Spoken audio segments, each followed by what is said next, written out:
Selamat pagi warga Kelurahan Melati beserta pengurus RT RW-nya. Pagi yang cerah pada hari ini dan semakin cerah karena kehadiran para orang tua muda yang cantik-cantik dan ganteng-ganteng. Ayo kita beri tepuk tangan buat kita semua. Nama saya Junida, mahasiswa Hukum Universitas Terbuka yang berprofesi sebagai penyuluh di Kelurahan Melati sejak tahun 2010 sampai sekarang, bapak-bapak dan ibu-ibu. Terima kasih buat tepuk tangannya. Pertama-tama marilah kita panjatkan puji dan syukur ke hadirat Tuhan Yang Maha Esa, karena berkat perlindungannya kita sudah dapat berkumpul bersama dalam acara penyuluhan ini dengan judul Membina Kerukunan Lingkungan.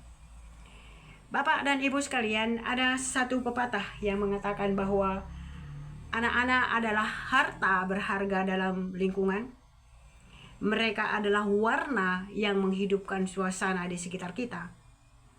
Kehadiran balita dan anak-anak yang berlarian riang di sore hari adalah tanda bahwa lingkungan kita hidup, sehat, dan penuh dengan energi positif. Namun, di sisi lain, peristiwa anak-anak yang sedang aktif bermain menciptakan pepatah yang kedua, yaitu teriakan ceria si anak dapat menjadi tangisan untuk daun aglonema yang patah. Artinya adalah permainan anak-anak yang seru dapat menyebabkan tanaman hias tetangga patah terkena bola, atau pot bunga di teras rumah tetangga pecah dan bunganya patah. Bagi pemilik tanaman rasanya pasti sesak di dada. Sementara bagi orang tua si anak, ada yang merasa tidak enak hati, ada yang bingung bagaimana mengatasinya, atau ada juga yang mengatakan, namanya juga anak-anak.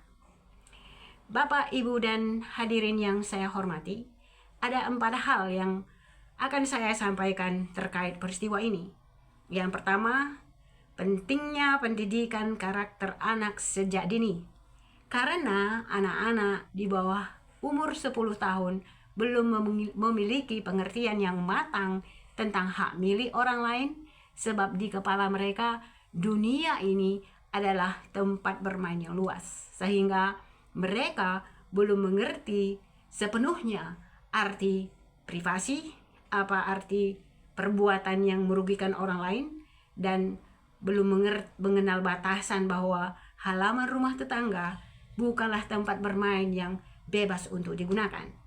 Disinilah peran penting orang tua, Bapak Ibu, untuk menanamkan pemahaman sejak dini tentang mana yang merupakan milik saya dan mana yang merupakan milik orang lain, yang harus kita ajarkan kepada anak-anak dengan sabar, mengingatkan mereka setiap hari bahwa masuk ke properti orang lain tanpa permisi adalah tindakan yang tidak benar, mengganggu privasi tetangga, dan melawan hukum.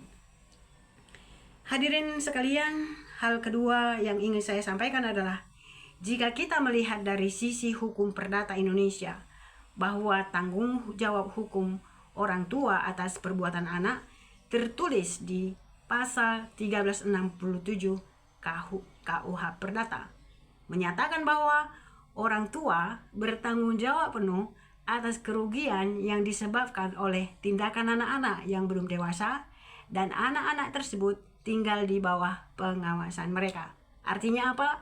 Secara hukum, jika seorang anak merusak properti milik orang lain, misalnya memecahkan kaca jendela atau mematahkan tanaman mahal, maka tanggung jawab hukum untuk mengganti kerugian material tersebut jatuh kepada orang tuanya, karena hukum menganggap bahwa hal tersebut terjadi karena kelalaian orang tua dalam mengawasi tindakan anak-anak yang menimbulkan kerugian terhadap orang lain. Hal yang ketiga mengenai etika dan solusi bertetangga. Kunci utama untuk mencegah sengketa perdata antar tetangga adalah pengawasan aktif. Artinya, mengajari anak-anak tentang hal yang benar dan hal yang salah, atau mendampingi anak-anak saat bermain di luar rumah sebagai bentuk kasih sayang agar mereka aman, dan sekaligus melatih mereka untuk menghargai lingkungan sekitar. Hal keempat adalah apabila terjadi peristiwa kecil, karena bagaimanapun anak-anak terkadang luput dari pantangan, maka sebaiknya kita budayakan budaya minta maaf dan ganti rugi sebelum tetangga menegur dengan emosi atau menegur dengan somasi. Nah, alangkah indahnya jika kita sebagai orang tua mendatangi mereka terlebih dahulu, meminta maaf dengan tulus, dan menawarkan solusi perbaikan. Yang terakhir, keharmonisan dan kenyamanan hidup bertetangga bukanlah tanggung jawab sepihak saja, melainkan tanggung jawab kita bersama. Dan anak yang hebat, santun, dan berkarakter mulia selalu bermula dari ajaran orang tua yang disiplin dan konsisten dalam mengajarkan etika serta batasan. Terima kasih yang sebesar-besarnya atas perhatian dan waktu yang diluangkan oleh Bapak dan Ibu. Mari kita jaga kerukunan kompleks kita dengan komunikasi yang sehat, pengawasan yang bijak, dan gotong royong yang erat. Selamat pagi yang indah semuanya.